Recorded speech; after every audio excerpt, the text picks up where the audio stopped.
Korang tengok sekarang apa jadi. Selepas aku pandu dia setengah jam, dia mula beragam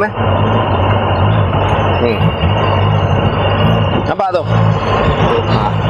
Dia mula beragam lah. Tekan minyak tak boleh. Kena mamai minyak. Kalau kau lepas minyak dia tak mati.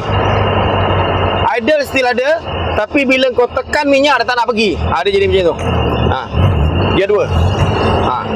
Kau rasa apa agak masalah dia ni? Nampak tu? Kau nampak? Perhati jalan. Tak ada nak pergi Dia sakit perut ni. Nampak? Dah sanggup ambil kau. Ni naik bukit. Okey, setengah jam pemanduan Okey, sekarang kita cek dulu apa yang tak ada. Matikan enjin terus. Cek petrol. Cek petrol kat cermin.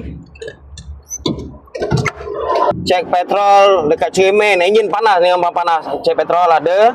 Lepas tu kita cek api kat coil pula. Ni coil cek api Tengok ada api ke tak. Api padu. Okey, sekarang orang kata kalau macam aku suka cuba dan try ataupun try and error. Jadi sekarang ni aku nak tukar distributor dulu. Sebab benda panas ni biasanya kalau melibatkan panas dia jadi jam, dia jadi tak boleh belah. Biasanya AC pump petrol, kalau dia panas dia kondem. Yang ini bila panas dia keluarkan api. Sekarang masih keluarkan api.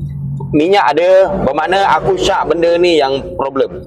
Sebab benda ni pun dah lama aku try tukar dia dulu. Okey, tengok hasil dia nanti macam mana.